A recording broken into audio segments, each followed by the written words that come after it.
Assalamualaikum warahmatullahi wabarakatuh. Alhamdulillah rabbil alamin. Ilahil awwalin wal akhirin wa qayyumis samawati wal aradin. Wassalatu wassalamu ala sayyidil mursalin nabiyyina Muhammadin wa alihi wa sahbihi ajma'in wa ba'du. Ikhwani wa akhwati, para pemirsa Raja TV dan para pendengar dari Raja dimuliakan oleh Allah Azza wa Jal. Kembali kita melanjutkan pembahasan muamalat dari kitab Zadul Mustaqni' fi Ikhtisadil Muqni' dari Imam Al-Hajjawi yang masih kita pada bab hajar. Ya. Iqra' Syekh. Bismillah, qala al-mu'allif rahimahullahu ta'ala, babul hajar wa la yatasarrafu li ahadihim waliyuhu illa bil ahadhi. Dan tidak diperbolehkan seorang pun dari walinya melakukan tasarruf atau mengelola dan menggunakan harta mereka kecuali dengan cara yang baik. Ya, jazakallahu khair. Oh, ya. Di sini muallif mengatakan bahwa sebelumnya telah dijelaskan siapa saja yang berhak menjadi wali anak yatim tersebut. Pertama bapaknya. Kalau bapaknya sudah meninggal berarti kakeknya atau wali hakim, ya, dan diantara kerabatnya orang yang paling sayang kepada beliau. Dalam menjalankan harta tersebut, menggunakan harta tadi untuk kebutuhan salah seorang daripada orang yang mahjur alai, yaitu orang anak yatim yang kecil, kemudian orang gila, orang safi, itu mana yang lebih al-ahad, lebih menguntungkan. Umpamanya walinya melihat ini ada kesempatan, dia ingin memutar harta anak yatim tadi. Ada dua barang pilihan, umpamanya ada beras yang ditawarkan oleh tetangga para petaninya. Ya. Ada beras mana yang lebih menguntungkan. Beras yang jenis A umpamanya itu risikonya lebih tinggi, keuntungannya lebih di bawah beras jenis B. Ya. Kalau modal umpamanya 10 juta, yang A paling untung bisa sekitar 4 juta. Yang B untung bisa 5 juta. Maka bagi wali wajib dia untuk membeli yang untungnya lebih besar untuk anak yatim. Ini maksud dengan bil ahaz. Mana yang untungnya lebih besar. Bila ada tindakan bisa untung bisa tidak, maka hal yang itu tidak menguntungkan tidak boleh. Kalau umpamanya harta yang dipegang oleh wali ini, dia tidak boleh sedekahkan atas nama anak-anak ini, karena sedekah mengurangi, tidak mendatangkan keuntungan bagi hartanya sama sekali. Ya, atau berkurban pada Idul Adha, umpamanya si wali membeli hewan kambing kurban atas nama anak ini tidak boleh, karena ini mengurangi harta, bukan keuntungan. Ya. Tapi yang ada keuntungan boleh dia lakukan. Pun yang dia pilih adalah keuntungan yang terbesar. Ya. Begitu wali dalam memegang dan memutar harta anak yatim. Karena Allah mengatakan, وَلَا تَقْرَبُوا مَالَ الْيَتِيمِ إِلَّا بِالَّتِي هِيَ أَحْسَنُ. Janganlah kalian hampiri harta anak yatim kecuali yang dianya bukan hasan saja. Hasan itu artinya baik. Tapi ahsan, mana yang paling baik dari yang baik. Itu Allah memerintahkan wali untuk bertindak dalam harta anak yatim. Ini baik wali masalah ini atau wali masalah apapun juga. Orang yang diberikan wilayah kepada orang lain, namanya RT, RW, dan jajaran ke atasnya, itu mereka adalah wali daripada orang-orang yang di bawahnya. Ya, haram mereka melakukan yang merugikan orang yang di bawah pimpinan mereka. Ya, bila ada pilihan, ada sesuatu hal yang baik, dia pilih yang paling baik. Itu kewajiban daripada wali tersebut, baik wali anak yatim ataupun wilayah ammah, wilayah yang membawahi kepemimpinan kaum muslimin. Wasila Syekh. ويتجر له مجانا وله دفع ماله Mudharabatan. مضاربة. Dan walinya yattajiru lahu majanan, meniagakan hartanya dengan cuma-cuma, dan dia boleh mengambil harta dengan cara mudharabah, Walahu daf'u, dan dia boleh menyerahkan hartanya dengan cara mudharabah. juz'in minar ribh. Iya, dengan satu bagian dari keuntungan. Ya. Baik. Wa yantajiru lahu majanan. Wali boleh memutar harta anak yatim tersebut. Umpamanya anak yatim ini menerima warisan dari bapaknya sebanyak umpamanya 1000 dinar, 4 kilo emas, 4/4 kilo. Ini boleh diputar oleh si wali anak yatim ini. Punya walinya kakeknya atau pamannya. Dan pamannya ini punya usaha niaga. Ini dimasukin ke dalam bisnisnya dia, niaganya dia, otomatis harta anak ini bertambah, harta anak yatim ini. Manjanan dalam hal ini si wali tidak boleh ngambil bagian dari keuntungan. Ya, itu maksudnya. Ya, walaupun umumnya mudharabah itu adalah si pengelola mendapatkan bagian, ya, sebagai jasa pengelolaan, tapi kalau wali anak yatim tidak boleh.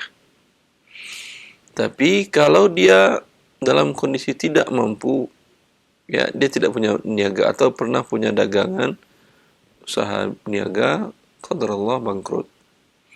Sekarang ada harta anak yatim, dia bisa insyaallah ini akan berkembang. Ya. Tetapi kalau dia perdagangkan gratis, dia akan terpakai biaya hidupnya. Ya.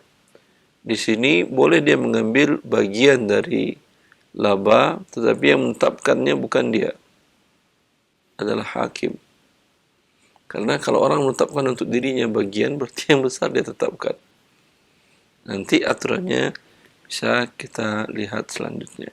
Tetapi kalau dia serahkan ke orang lain, umpamanya walinya ini melihat ada dia punya temannya profesional dalam berbisnisnya dan kemudian bisa dipercaya, amanah orangnya, ini boleh dia serahkan dengan mudharabah, ya, dan orang tadi boleh mendapatkan laba. Karena status orang ketiga tadi bukan wali. Bisa dibedakan, saya Ihsan. Nah. Kalau walinya yang mutar, dia tidak boleh ngambil. Kecuali kondisi tertentu. Darurat. Tapi kalau dia serahkan ke orang lain tadi boleh mendapatkan bagian. Umpamanya dia mengatakan, saya tahu umumnya kamu ngambilnya sebagai pengelola 50%. Tapi kan ini harta anak yatim. Mau nggak kalau 40% untuk kamu, 60% untuk anak yatimnya? Dari modalnya tadi, bila ada laba. Ya, oh ya, saya siap, tidak apa-apa. Kata si pengelola tadi. Ini boleh. Terima kasih. ويأكل الولي الفقير من مال موليه الأقل من كفايته أو أجرته مجانا. Dan bagi wali yang fakir boleh memakan harta dari yang diurusnya dengan nilai minimum dari kebutuhan hajatnya, atau ujratihi majjanan, atau dia mengambil ujrah secara cuma-cuma. Ujrah kok cuma-cuma? Ujratihi majjanan. Taib. Nah. Wa ya'kulul waliyul faqir. Terkadang wali yang mengurus anak yatim ini kondisinya pun tidak baik secara ekonomi. Tapi kenapa dia dipilih oleh bapaknya sebelum wafat? Pamannya, bapaknya melihat orangnya amanah, orangnya soleh, sehingga kalau anaknya di dalam pengawasan orang yang soleh, semoga kesolehannya berpindah kepada anaknya. Pokoknya ada pertimbangan khusus. Ya. Maka yang mengurusin ini boleh dia ikut makan dari harta tersebut. Al-aqal min kifayatihi au ujratihi majanan. Mana yang lebih sedikit antara biaya hidup wali tadi dengan upahnya? Mana yang lebih sedikit? Kalau umpamanya kebutuhannya adalah 1 juta, 3 juta per bulan umpamanya, kebutuhan si wali untuk dirinya dan orang lain dinafkahinya 3 juta per bulan. Kalau dia digaji untuk mengurus harta anak yatim dan anak yatim ini, gajinya umpamanya 2.500.000. Ya. Berapa yang diambil? 2.500.000. Ya. Dan sebaliknya. Kalau gajinya 3 juta dan kebutuhannya adalah 2.500.000, berapa yang diambil? 2.500.000. Ya. Majanan, gratis kalau bisa. Oh, Ya. ويقبل قول الولي والحاكم بعد فك الحجر في النفقة والضرورة والغبطة والتلف ودفع المال. Dan diterima perkataan wali dan hakim setelah selesai diputuskannya hajar, dilepaskannya hajar dan hal-hal yang darurat, wal ghibtah wa talaf wa daf'il mal. Lemania. Na'am. Wa mastadana al-'abdu lazima sayyiduhu. Na'am. يكفي أنا ترجم بعد. طيب. نعم. ويقبل قول الولي والحاكم, dan diterima perkataan wali dan perkataan hakim setelah melepas hajarnya. Umpamanya anak yatim sekarang dia sudah berumur 17, berarti sudah bukan yatim lagi. Nah. Ya. Dan alhamdulillah anak ini sudah cakap mengelola hartanya. Ya. Dan harta tadi sudah diserahkan kepada anak tadi. Ya. Nah. Kemudian ribut antara anak tadi. Dulu harta bapak saya, setahu saya, kata si anak itu, ingat dia, 1 kilo. Kok sekarang tinggal lagi 1 kilo emas atau 1.000 dinar. Sekarang kok tinggal 900 dinar. Lalu si wali atau yang memegangnya adalah hakim mengatakan, iya, betul, 1.000 dinar. Tapi ad-darurah, kebutuhan hidupmu yang darurat, terpakai sudah 200 dinar. Ah, enggak, kata dia. Maka perkataan siapa yang diterima? Dakwaan si anak atau perkataan si wali? Perkataan si wali yang diterima, karena dia diamanahi. Dan dia bersumpah bahwa itu bukan untuk dimakannya, tapi untuk kepentingan anak. Wal ghibtah, dan sesuatu keuntungan yang menurutnya besar. Si wali itu mengatakan, ya, dulu memang 1.000 dinar orang tuamu mau wariskan, tapi aku melihat ada tanah yang dijual dengan harga murah. Harganya, kalau harga pantasnya sekitar 400 dinar. Tapi kebetulan orangnya butuh uang, dia hanya minta 200 dinar, aku belikan tanah itu milikmu. Ya, itu milikmu tanahnya. Maka perkataan siapa yang didengar? Walaupun si anak bilang, enggak, saya enggak mau tanah, uang saya.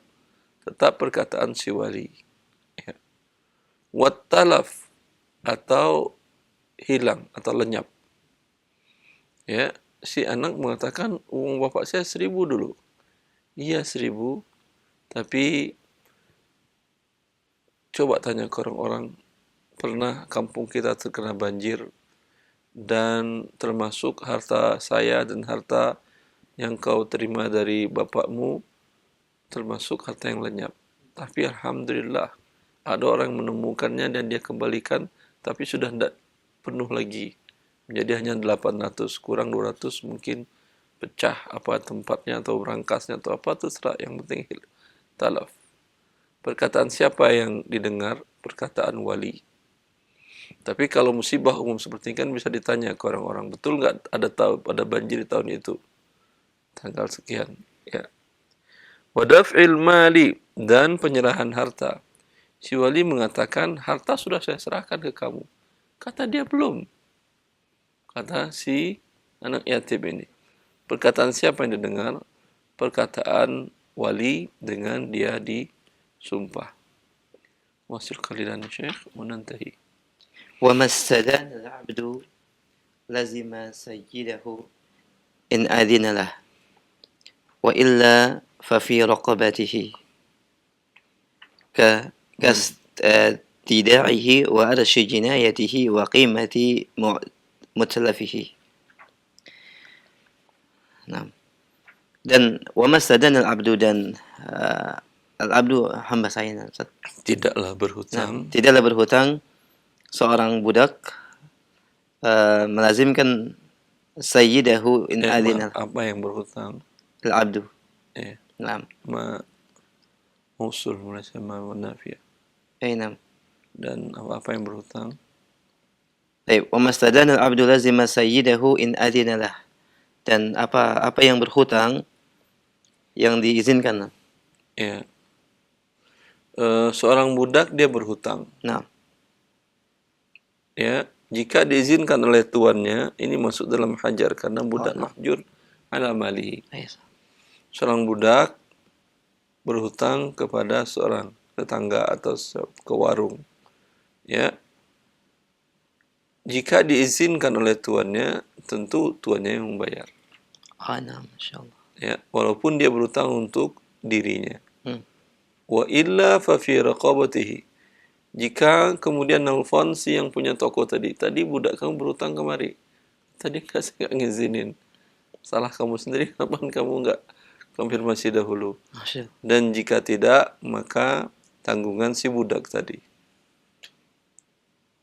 Kastidaihi, sama seperti dia menerima titipan.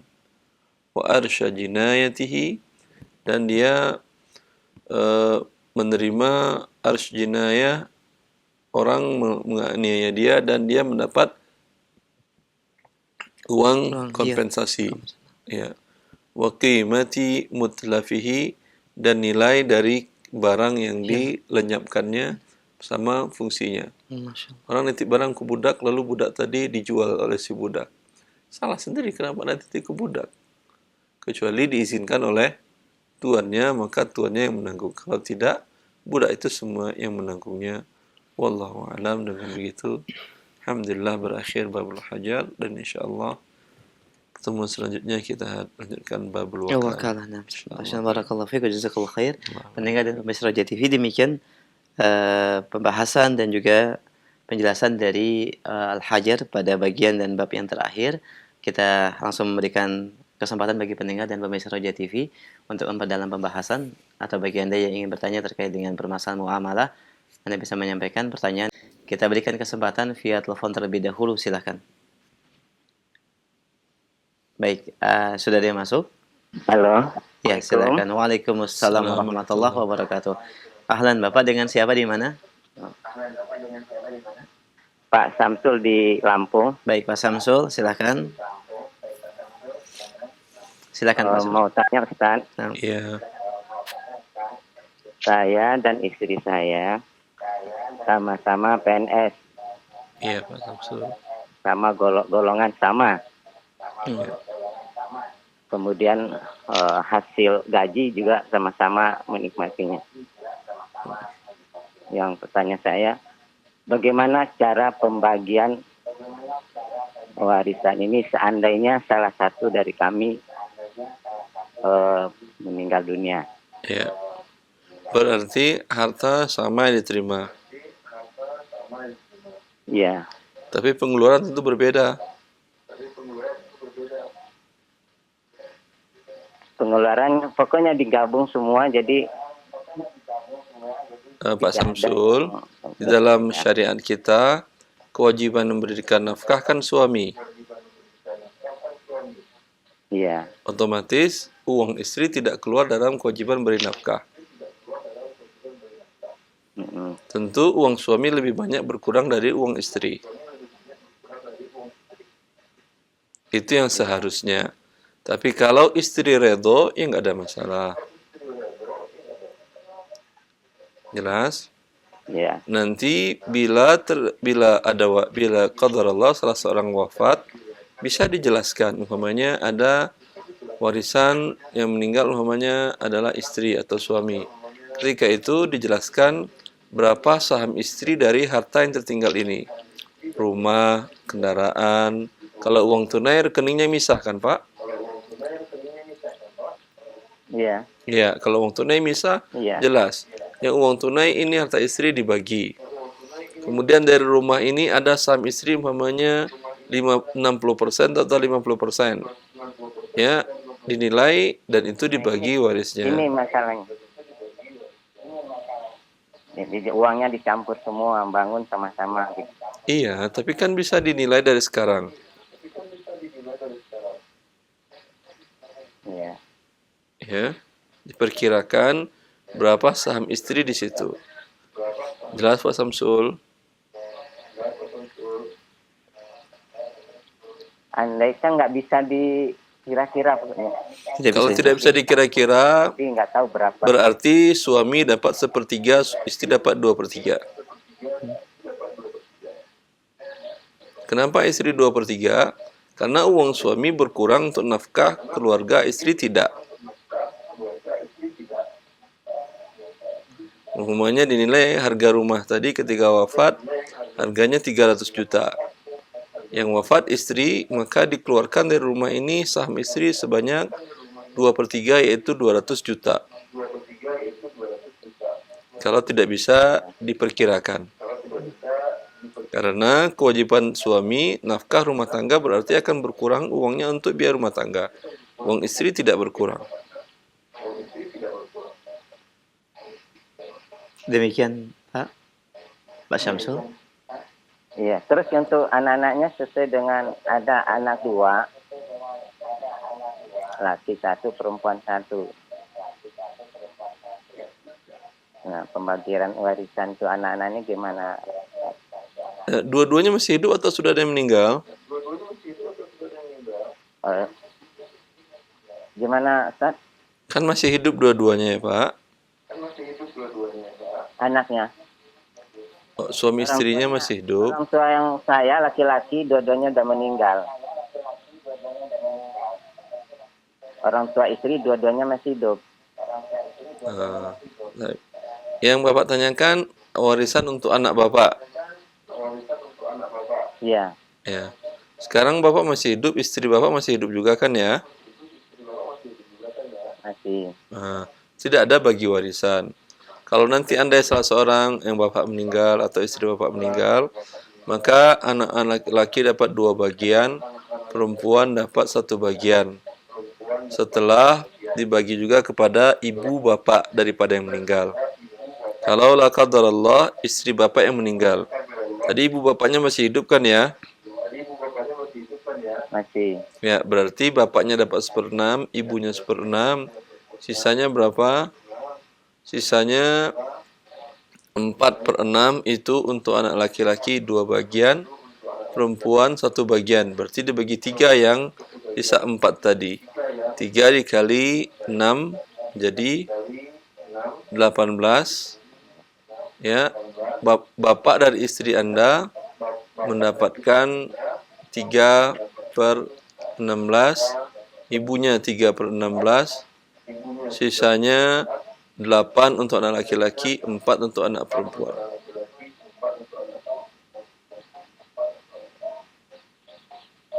Ya. Demikian Pak Syamsul, bisa difahami semuanya? Ya, makasih. Baik, alhamdulillah. Jazakumullah khair Pak Syamsul. Wa iyyakum. Baik, barakallahu fik Pak Syamsul dari Lampung. Ya, semoga penjelasan dan jawaban Ustaz memberikan pencerahan dan jawaban yang bermanfaat bagi pertanyaan yang disampaikan. Jazakumullah khairah. Kita berikan kesempatan yang kedua di belakang Pak Syamsul. Silakan. Halo. Iya, silakan sudah masuk. Waalaikumsalam warahmatullahi wabarakatuh. Ahlan. Umu dengan siapa di mana? Begini Ustadz. Dari mana? Mohon maaf, Umu. Bertanya. Dari mana? Mohon maaf. Dari Tasikmalaya. Dari Tasikmalaya. Oh, taib, silakan. Tasikmalaya. Baik, silakan. Begini Ustadz. kebetulan saya ini banyak dosa, di antaranya saya pernah pinjam di perbankan riba. Lalu niat saya ingin melunasi sudah ditunggu oleh bank. Namun qadarullah anak saya sakit, jawab namu jadi uangnya dipakai untuk membayar berobat anak. Ini maksud Allah, bagaimana niat sudah baik tapi begini keadaannya. Tolong bantu saya Ustaz. Terima kasih. Assalamualaikum warahmatullahi wabarakatuh. Assalamualaikum warahmatullahi wabarakatuh. Jazakallahu khairah. Ya. Pertama, seorang hamba bila terlanjur berdosa, cepatlah bertaubat kembali kepada Allah Azza wa Jalla. Dan Allah Maha Pengampun. Allah mengatakan, wa inni laghaffarun liman taba wa amana wa amila salihah thumma ihtada. Kata Allah, aku sangat mengampunkan hamba-hambaku yang bertobat kepadaku. Kemudian dia beramal soleh dan dia mendapatkan hidayah dariku. Kata Allah Azza wa Jalla. Bertobatlah, dan dengan bertobat Allah Maha Pengasih dan Penyayang. Sangat mudah bagi Allah untuk memudahkan urusan kita dalam pertobatan tadi. Ya, adapun dalam teknisnya, ya, qadar Allah, harusnya ibu bisa menggunakan BPJS yang programkan negara dan itu tidak memakan harta yang banyak untuk biaya perobatan. Tapi kalau memang sudah dibayarkan dengan harta tadi, minta hanya kepada Allah Azza wa Jalla. Kemudian berusaha maksimal apa yang harus bisa dilakukan dan semoga Allah memberikan jalan keluar secepatnya. Dan meminta kepada Allah dengan keyakinan. Salah seorang sahabat Rasulullah SAW, beliau duduk di masjid, berzikir dan sholat di masjid di waktu duha. Waktu duha kan adalah waktu orang-orang bekerja, tapi sahabat ini tidak bekerja, sibuk dengan beribadah saja di masjid. Dan dilihat dari Rasulullah SAW, Rasulullah mengatakan, ma ajlasaka fi hadhihi sa'ah. Kenapa engkau duduk di masjid pada waktu ini? Dia menjawab, ya Rasulullah, humumun lazimatni wa duyunun rakibatni. Wahai Rasulullah, aku keluh kesah dan gelisah karena hutangku sangat banyak. Lalu Rasulullah mengajarkan kepada dia doa. Ya, Allahumma inni a'udzubika minal hammi wal hazan wal ajzi wal kasal wal jubni wal bukhl wa min ghalabatid daini wa qahrir rijal. Ya Allah, aku berlindung dari hutang yang melilit. Lalu sahabat ini membaca doa ini dengan khusyuk dan yakin Allah mengabulkannya. Maka dia mengatakan, setelah 3 hari, faqadallahu daini. Allah membayarkan hutangku. Mungkin banyak di antara kita berkata, hanya dengan melafalkan doa ini, kemudian hutang saya miliaran Pak Ustadz. Apakah dibayarkan oleh Allah? Berarti Anda tidak yakin akan kebesaran Allah Azza wa Jalla. Berapapun hutang Anda, seberat dunia, emas hutang Anda, sangat mudah bagi Allah untuk membayarkannya. Yang penting Anda yakin, meminta kepada yang Maha Kaya, yang Maha Pengasih lagi Maha Penyayang, yang Maha Baik kepada semua makhluknya, dengan yakin dan dengan tawakal, dan dengan menghilangkan hal-hal yang menyebabkan doa terhalangi. Semoga Allah memudahkan hidup setiap kaum muslimin, setiap hambanya yang menghadapi kesulitan. Wallahu wali taufiq. Nah, alhamdulillah, jazakumullah khair atas jawabannya. Demikian ibu yang bertanya di Tasikmalaya. Semoga Allah mudahkan urusan dan kebutuhan keluarga ibu, dan semoga Allah memberikan keistiqomahan. Barakallahu fiik wa jazakillah khair. Kami berikan kesempatan yang ketiga. Kita akan kembali, silakan. Halo. Ya, sudah masuk. Baik, halo. Waalaikumsalam warahmatullahi. Dengan siapa? Akhi di mana? Dari hamba Allah di Purwakarta. Baik, Bapak mohon dikeraskan suaranya. Silakan, Pak. Di Purwakarta. Saya ingin bertanya, saya menyimpan uang misalnya di bank, kan untuk pengamanan dan untuk memudahkan mengambil dengan menggunakan ATM. Kemudian bank itu memberikan ada bunga. Nah, bunga tersebut Anda bayarkan untuk biaya administrasi. ATM, kemudian untuk biaya untuk anak bayar pajak, sisanya anak berikan kepada fakir miskin. Apa boleh nggak itu? Cara seperti itu, Ustaz. Tidak boleh Bapak, karena Anda di awal membuka rekening ini di bank konvensional berarti ini kan? Ya. Berarti pada awal pembukaan rekening kan ada syarat dan ketentuan yang Anda tanda tangani bahwa Anda akan diberikan bunga sekian persen dari uang Anda di bank tadi. Berarti kalau Anda menandatanganinya berarti Anda menyetujui Anda menerima riba. Karena ini bunga ini adalah riba, sepakat ulama dunia semuanya dalam beberapa muktamar internasional tentang permasalahan lembaga perbankan. Bahwa ini adalah riba. Dengan demikian, dosa sudah mulai mengalir semenjak ada tanda tanganin walau belum ada bunga ribanya. Masya Allah. Karena Allah mengharamkan riba, Anda menyetujui riba. Ya. Maka yang boleh, tujuan Anda hanya untuk keamanan dan memudahkan penarikan uang Anda, buka di bank lembaga keuangan syariah. Ya, ambil rekening yang tidak ada pertambahan. Mungkin mereka menamakan wadiah atau apa, ada hampir di semua bank syariah ada produk ini. Anda simpan 1 miliar, Anda terima juga 1 miliar tanpa bertambah. Berkurang mungkin kalau rekening Anda kecil, umpamanya berkurang dengan administrasi, itu kewajiban Anda. Ya, kalau umpamanya di atas angka sekian, umpamanya saldo rekening, bank tidak memotong biaya administrasi, itu bagian kebaikan dari bank. Masya Allah. Tidak ada masalah. Wallahu waliyut taufiq. Nah, Ustaz, baik, barakallahu fiik. Demikian pendengar dan Bapak yang ada di Purwakarta, ada solusi dan juga jalan keluar yang tadi disebutkan oleh Ustaz. Semoga bisa memberikan pencerahan dan jawaban bagi pertanyaan Bapak. Barakallahu fiik. Kami berikan kesempatan kembali via telepon. Baik, silahkan.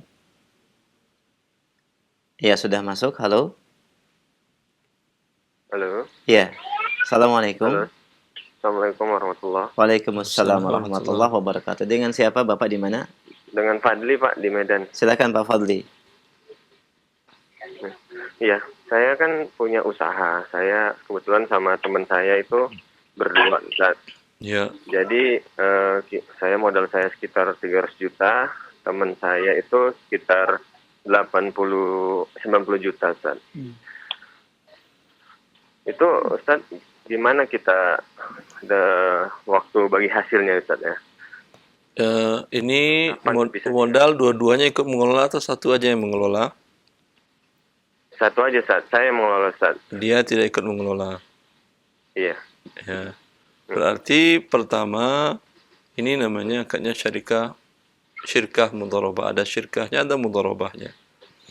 Maka pertama keuntungan Anda ambil untuk biaya pengelolaan.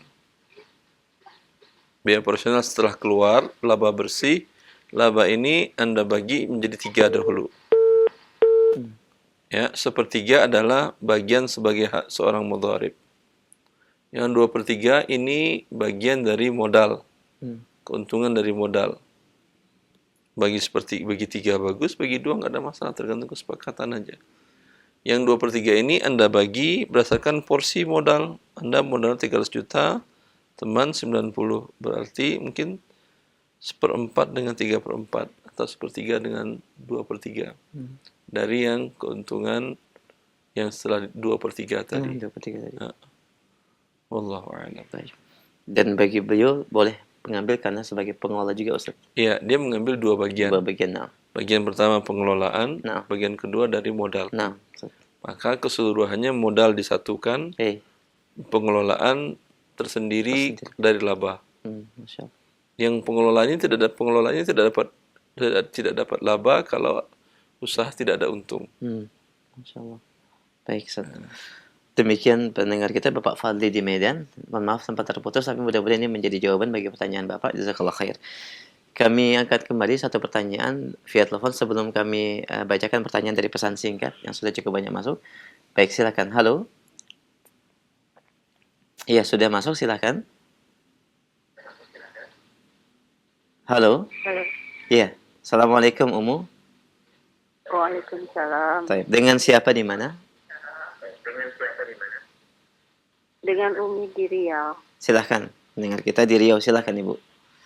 Begini Pak Ustadz, Assalamualaikum warahmatullahi wabarakatuh. Assalamualaikum warahmatullahi wabarakatuh. Kami kan pernah pinjam uang di bank. Kemudian kami melunasi. Cuman kan dibilang ini apa namanya? Maaf.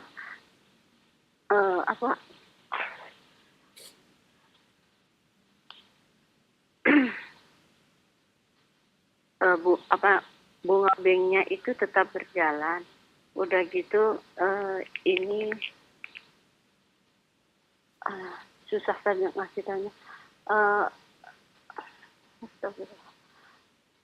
Kami lunasi, dia bilang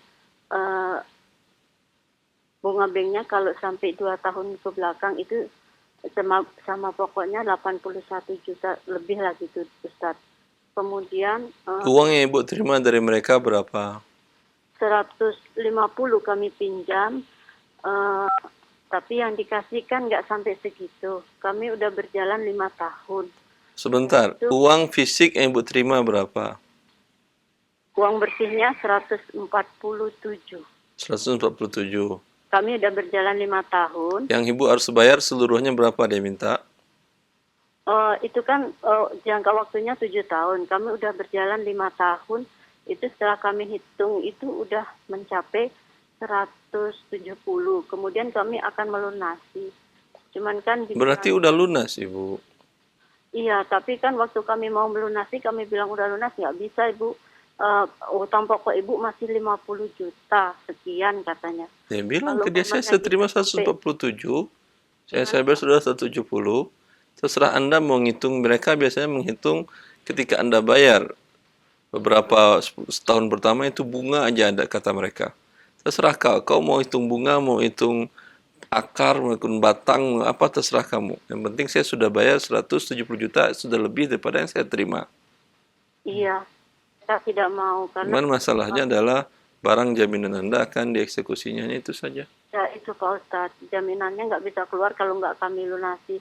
Akhirnya kami lunasi 50 juta karena kalau kami apakan sampai 7 tahun ke depan kan tinggal 2 tahun itu masih banyak lagi kan Ustadz. Tapi kami udahlah karena kami mau bertobat ya sudah gitu kan. Terus? Karena itu pun jaminan nggak bisa keluar kalau nggak dilunasi seperti itu. Gimana sih ya Pak Ustadz? Sudah Ibu bayar atau belum sisanya tadi yang Udah dia selesai berikan? ini Pak Ustadz. Ya, Kalau udah selesai, alhamdulillah barang Ibu halal. Alhamdulillah. Ya, Ibu sudah tidak ada terlibat riba lagi, tetapi orang pihak tadi akan memberikan nanti di akhirat sisa uang uang Ibu dizolimi oleh mereka.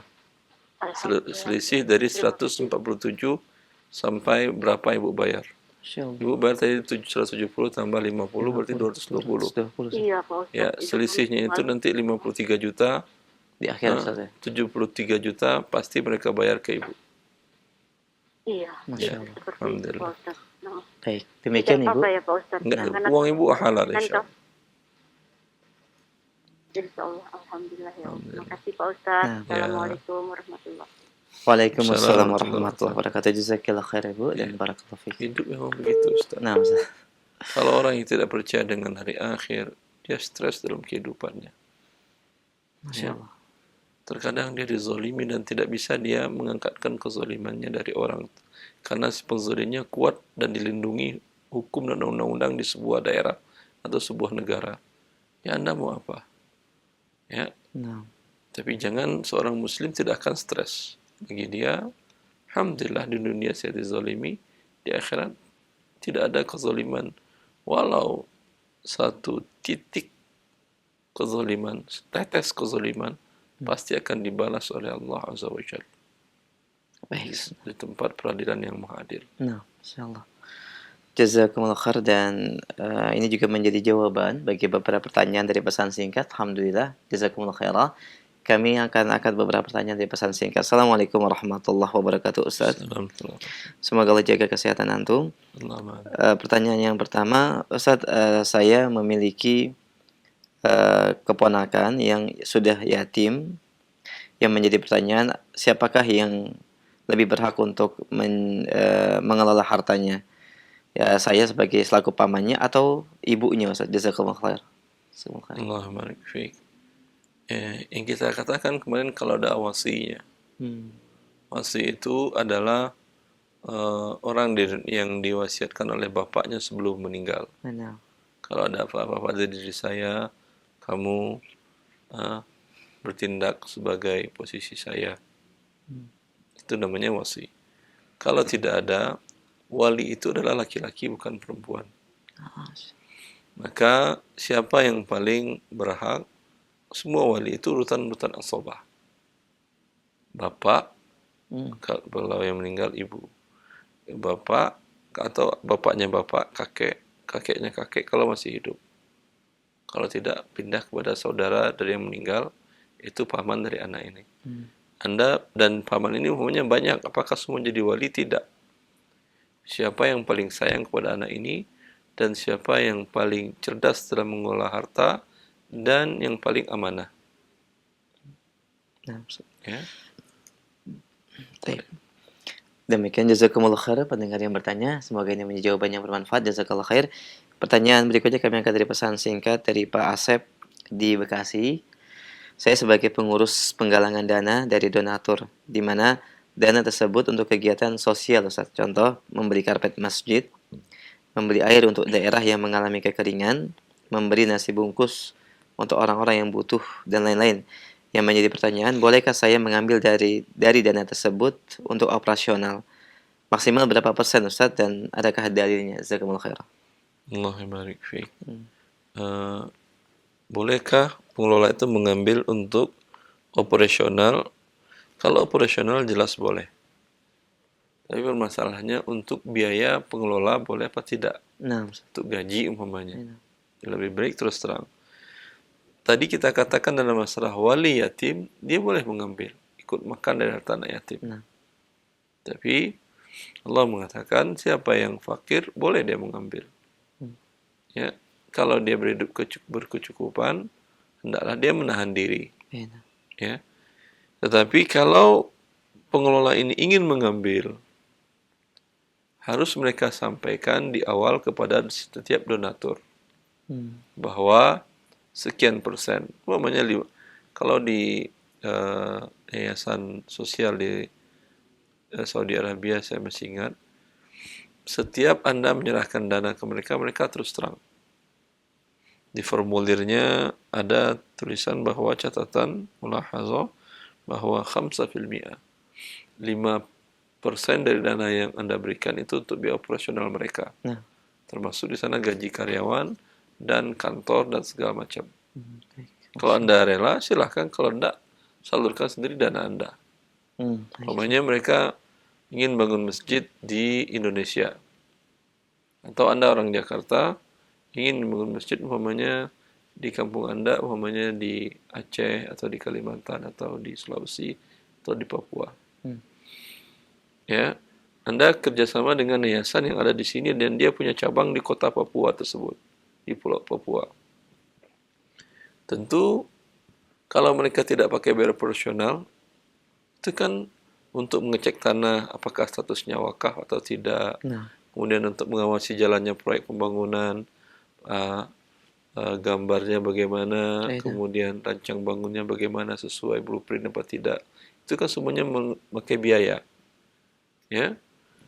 Kalau di lembaga sosial itu mereka mengatakan terus terang, kalau antum mau nyumbang mau bangun masjid ke kami, berapa nilai proyek, kami dapat 5% biaya operasional. Karena dari Jakarta untuk ngirim uang ke cabang, biaya orang cabang sana tentu butuh biaya semuanya. Ya. Kalau enggak, silahkan Anda pergi ke Papua sendiri, bikin sendiri masjid di sana. Ya. Mungkin sehari setelah dibangun, kemudian dikuasai oleh orang-orang yang tidak bertanggung jawab. Ya, karena tanahnya umpamanya tidak jelas apakah wakaf atau tidak, dan ikrar wakafnya jelas atau tidak. Kalau melalui lembaga yang resmi atau lembaga yang profesional tadi, pengelolaan dana donasi tadi tentu lebih baik. Yang penting transparan kepada donatur. Tapi kalau tidak Anda sampaikan di sana, ya, Anda katakan dana Anda kami buatkan masjid atau kami salurkan kepada yang butuh atau segala macam, tanpa Anda jelaskan ada persyaratan catatan ini, haram Anda ambil. Baik, Ustaz. Masya Allah. Ya. Baik, satu tambahan catatan juga mungkin bisa ditanyakan ketika pengelola dana sosial ini adalah termasuk orang yang fuqara atau masakin, Ustaz. Apakah langsung boleh diberikan tanpa perlu ada konfirmasi dari muhsinin dan donatur? Kalau dia fuqara wal masakin, ya, cari kerja lain. Karena ini tidak ada kesepakatan dengan perdonasi tadi. Oh, Masya Allah. Berbeda dengan wali yatim tadi. Nah, Ustaz. Kalau wali yatim dia langsung ditunjuk oleh si bapaknya tadi. Atau memang keadaannya mengharuskan ini. Kalau ini kan gak ada yang maksa Anda bekerja di lembaga donasi ini. Ada yang maksa? Kan tidak ada. Tapi kalau wali yatim ada yang maksa. Baik, Masya Allah. Ya. Baik, Ustaz. Karena itu, karena dia terpaksa dan terpakai waktunya untuk biaya untuk mencari hidupnya, maka boleh dia ambil, ya, kalau dia fakir. Nah. Kalau ini kan bukan zakat. Nah. Orang bikin uang dana untuk karpet. Anda sebagai fakir miskin nggak mungkin karpet Anda makan. Kalau Anda ingin sampaikan ke donasi tadi, ada nggak yang zakat? Oh, ada. Boleh itu dari zakat yang Anda ambil. Ya, Masya Allah. Ya, tadi juga saya mau menyampaikan itu. Kalau tidak, kalau Anda mau mustahik zakat, datang ke lembaga zakat untuk mengambilkan biaya hidup Anda ini. Para volunteer namanya. Nah. Para sukarelawan di lembaga donasi ini. Nah, Ustaz. Jazakumullah khair, barakallahu fiik, Ustaz. Kami angkat kembali pertanyaan berikutnya. Assalamualaikum warahmatullahi wabarakatuh. Dari dua orang yang berusaha dan adanya modal yang diberikan dari dua orang yang bersikap ini, Ustaz, kapankah keuntungan itu bisa diambil, Ustaz? Apakah ketika modal sudah kembali atau langsung pada saat 1 bulan keuntungan pertama bisa dibagikan bagi hasilnya, Ustaz? Ya. Laba itu ada setelah modal kembali. Modal kembali kapan? Bisa saja sehari habis Anda store modal, qadar Allah, ya usahanya langsung. Pokoknya Anda beri kasih uang 1 miliar. Pagi Anda kasih, sebelum subuh Anda transfer ke rekening dia. Pagi jam 8 dia beli rumah satu tempat dapat 1 miliar. Siang jam 12, alhamdulillah rumah tadi laku dengan 2 miliar. Ini kan berarti sudah laba 1 miliar, sore mau dibagi langsung bisa. Masya Allah. Ya, ini yang sebagian rezeki orang, Allah yang mengatur beda-beda. Ada yang orang 1 miliar, ya dari 1 miliar tadi dia sewa ruko dengan setahun 100 juta. Dia desain kantornya, tempatnya habis umpamanya 50 juta. Ditahan biaya operasional 50 juta. 800 juta ini baru umpamanya untuk biaya barang yang dibeli dan dijualnya umpamanya. Ini mungkin kembali modalnya nggak bisa sebulan 2 bulan. Mungkin 3 bulan atau 4 bulan. Masya Allah. Ya, karena ada biaya personal yang keluar besar. Kalau yang tadi kan enggak. Ada orang yang mau jual BU, dia butuh dana, ini bisa. Intinya bagi hasil itu ada setelah modal kembali. Kalau modal belum kembali, tidak ada bagi hasil. Kalau tetap juga dibagi, itu berarti modal yang dibagi. Si pengelola berarti makan uang Anda, dan Anda yang investor makan uang sendiri. Kan makan laba. Boleh ya boleh. Kalau Anda rela uang Anda dimakan oleh pengelola. Wallahu a'lam. Masya Allah, jazakumullah khair atas penjelasannya. Demikian pendengar yang bertanya, barakallahu fiik. Kami angkat kembali pertanyaan berikutnya masih dari pesan singkat. Baik, pertanyaannya, baik Ustaz, ana wali anak yatim, lalu kemudian digunakan untuk kurban dengan harapan pahalanya akan mengalir ke ayahnya. Artinya ada donasi, ada dana anak yatim yang digunakan untuk berkurban dengan harapan pahalanya akan mengalir ke ayahnya. Bagaimana Ustaz? Jazakallahu khair. Allah barik fiik.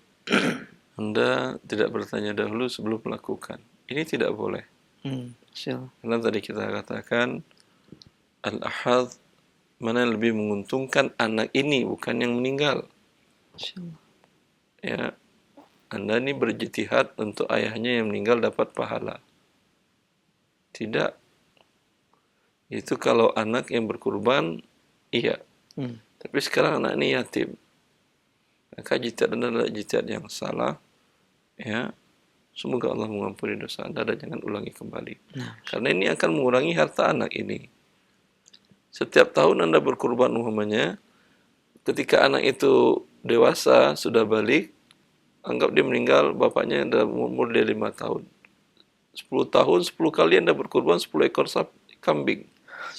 Nah, kalau ini tinggalkan hartanya umpamanya belum inflasi lagi, ya rupiahnya adalah sekitar 40 juta, nanti kita terimanya tinggal lagi 10 juta. Sisanya udah habis dikurbankan. 10 juta kurang inflasi, nilai pada itu mungkin 1 juta lagi. Nah, Ya. Maka semoga Allah mengampuni dosa orang yang terlanjur berbuat dosa. Dan ini seperti yang kita katakan, Allah sudah mengingatkan kita. Kalau Anda tidak mengerti cara mengelola harta anak yatim, jangan lakukan. Allah mengingatkan, wala taqrabu malal yatimi illa billati hi ahsan. Jangan kalian hampiri harta anak yatim kecuali yang lebih baik. Buat siapa? Tentu buat dia, bukan buat orang tuanya meninggal, bukan buat Anda. Tentu untuk kepentingan si anak yatim tadi. Maka seharusnya bila Anda seseorang bertindak sebagai wali anak yatim, pelajari syariat Allah dengan baik. Para ulama kita, para fuqaha kita telah menjelaskan apa yang boleh dilakukan, apa yang sebaiknya dilakukan, dan apa yang tidak boleh dilakukan oleh wali anak yatim ini. Panduan ini, semoga dengan demikian niat baik Anda sebagai seorang wali tercapai dan mendapatkan pahala di sisi Allah, dan jaminan Rasulullah, ana wa kafilul yatimi fil jannati kahadzaini. Antara aku dan orang wali anak yatim adalah bagaikan jari tengah dengan jari telunjuk, tidak ada jarak. Posisinya nanti di akhirat. Tetapi tentu dengan berilmu. Tanpa ilmu, seperti yang tadi Allah mengatakan bahwa orang yang makan harta anak yatim dengan cara yang zalim, Anda memang tidak makan. Tapi ada sebagian mungkin dia mengira, kalau tadi para ulama mengatakan, mana yang lebih kecil antara gaji dengan kebutuhan, ambil yang terkecil. Kalau wali tadi tidak punya pemasukan, ya, Anda ambil yang terbesar umpamanya. Ini makan harta anak yatim dengan cara yang batil, zalim. Allah yang Anda masukkan ke dalam perut Anda dalam neraka, dan Anda pun masuk ke dalam neraka. Belum juga dalam banyak kasus ibu umpamanya atau istri dari yang meninggal ini. Ibu dari anak yatim ini, dia tidak bagi warisnya, kemudian dia nikah lagi, kemudian suami dari ibu ini atau bapak tiri anak yatim ini tinggal di rumah ini gratis. Padahal ini adalah saham anak yatim. Istri sahamnya hanya 1/8. Anak yatim sahamnya kalau ada anak laki-laki 7/8. Ya. Si suami ini numpang di sini tidak bayar ke anak yatim ini. Walaupun dia ngasih nafkah ke istrinya dia, tapi anak yatim, kalau Anda mau berikan nafkah ke dia, hitung sesuai nggak nafkah Anda dengan sewa tadi. Jangan bilang, saya maksudnya ingin membantu anak-anak ini kok biaya hidupnya. Lihat biaya hidup yang Anda kasihkan berapa, sewa rumah berapa. Kalau seimbang, alhamdulillah. Kalau kurang, neraka tantangannya. Ya, kalau kurang umpamanya, Anda berikan nafkah kepada anak yatim ini dalam sebulan itu sekitar 1 juta. Sedangkan sewa rumah umpamanya daerah Jakarta umpamanya bisa 2 juta per bulan atau 3 juta per bulan. Berarti ada selisih 2 juta atau 1 juta. Ini yang Anda makan adalah api neraka. Wallahu ta'ala. Masya Allah, jazakumullah khairah. Pendengar yang bertanya demikian, jawaban sedikit lebih panjang dan terperinci. Semoga ini bermanfaat bagi Anda dan juga bagi pendengar yang lain yang menanyakan hal yang sama. Kami angkat satu pertanyaan kembali sebelum kami terima via telepon. Pendengar kita bertanya, Assalamualaikum warahmatullahi wabarakatuh. Assalamualaikum. Saya punya adik yang bekerja di kantor pajak, Ustaz, dan mengirim uangnya untuk anak saya yang sedang berkuliah, Ustaz. Bagaimana status hukum dari dana yang dikirimkannya tersebut dari hamba Allah di Riau, Ustaz? Ya, Yang sering dijelaskan oleh para ulama, di antaranya Syekhul Islam Ibnu Taimiyah, kenapa uang orang-orang yang bekerja di tempat yang haram ini tidak boleh kita terima? Karena memperlambat mereka untuk bertaubat.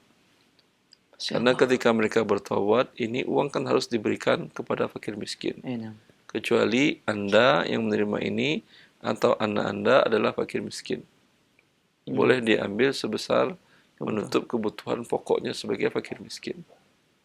Kalau tidak, ya, sebagai hadiah umumnya tidak bisa karena melambatkan mereka bertaubat. Masya Allah. Ya, ini yang dikatakan oleh Syekh Ibnu Taimiyah bahwa ini uang yang dizalimi. Yang dipakai tadi, dia akan semakin lambat bertaubat. Maka wallahu taala alam, kalau Anda mampu biaya anak Anda kuliah, ya, uang tadi, sebesar uang tadi Anda keluarkan dari uang Anda, berikan ke fakir miskin, niat mengganti uang yang tadi. Yang lebih penting dari itu adalah menasihati keluarga yang terlanjur berbuat dosa tadi. Wallahu a'lam. Baik, jazakumullah khairan. Demikian pendengar yang bertanya di Riau. Barakallahu fiik. Kami berikan kesempatan untuk penanya selanjutnya via telepon. Silakan. Halo. Waalaikumsalam warahmatullahi wabarakatuh. Dengan siapa, Umu, di mana? Di Jakarta Selatan. Baik, dikeraskan suaranya Umu ya, silakan. Assalamualaikum Pak Ustadz. Assalamualaikum warahmatullahi wabarakatuh, Ibu. Pak Ustadz, tahun 88 saya pernah kerja di bank ya. Tapi tahun 92 saya ngambil rumah kredit. Terus dalam jangka tahun 96 saya berhenti di bank tersebut. Terus saya ngelunasin rumah itu. Terus setelah itu kan saya kerja di tempat yang lain. Itu udah lama banget ya Pak Ustadz ya. Nah, beberapa tahun terakhir ini saya tahu bahwa di bank itu kan kerjanya riba. Nah, terus gimana status rumah yang saya ambil itu Pak Ustadz? Ya. Rumahnya masih ada, Ibu? Rumahnya sekarang saya tempatin Pak Ustadz. Rumah itu kan rumah BTN biasa. Rumah satu-satunya, tidak ada rumah yang lain? Nggak ada Pak Ustadz. Ya, udah. Rumahnya kondisinya untuk Ibu pas-pasan atau lebih besar? Rumahnya tipe 36 Pak Ustadz. Kecil pas-pasan berarti ya? Saya kan nggak punya anak juga nggak punya suami. Ya. Kalau kondisinya demikian, yang telah Ibu dapatkan sebelumnya, yang telah dimakan, yang telah dipakai sebelumnya, sebelum tahu bahwa itu riba atau haram, Allah mengatakan falahu ma salaf. Yang telah berlalu itu dimaafkan oleh Allah Azza wa Jalla. Ya. Adapun yang sekarang semenjak Ibu tahu itu statusnya hartanya tidak halal. Akan tetapi harta ini kan nanti akan diberikan ke fakir miskin. Karena Ibu dalam kondisi sekarang agak berkekurangan. Kalau dikeluarkan semuanya, Ibu nggak punya rumah, nggak punya apa-apa lagi kan ya? Iya Pak. Maka Ibu fakir miskin bagi Ibu halal, alhamdulillah. Oh gitu ya Pak Ustadz. Insya Allah Ibu. Nah, jadi kalau masalah saya jadi halal bagi saya rumah itu ya Pak. Insya Allah.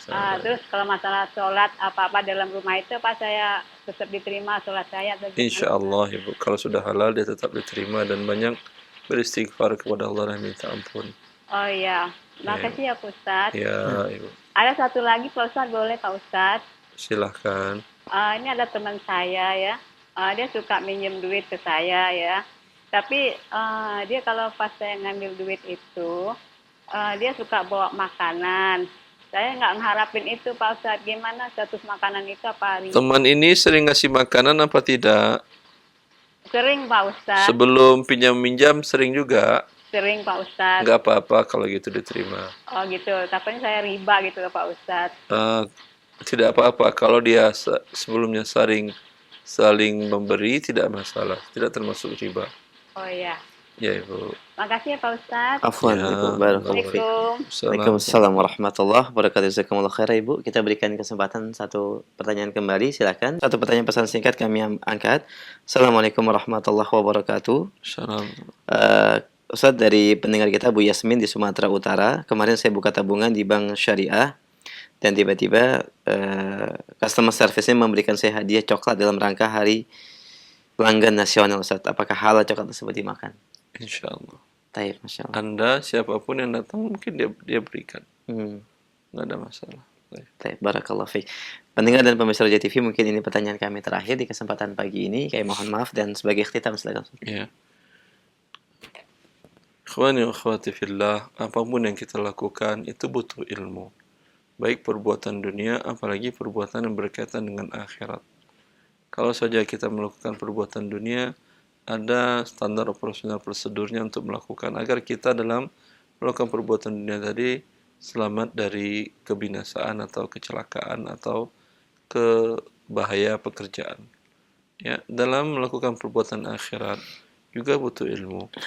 Niat baik saja untuk memelihara anak yatim, ingin menjadi teman Nabi Shallallahu Alaihi Wasallam, pendamping Nabi nanti di hari akhirat, tidak cukup kalau kita tidak mempelajari ilmunya. Terkadang niat kita baik, tetapi tidak sesuai dengan tuntunan syariah. Mana yang kita dapatkan adalah murka Allah. Agar ini tidak terjadi, mari selalu belajar dan bertanya kepada ahlinya, agar Allah Subhanahu wa Ta'ala menyertai kita di dunia dan di akhirat. Wallahu wali taufiq. Wassallallahu ala nabiyyina Muhammad wa alihi wa sahbihi wasallam.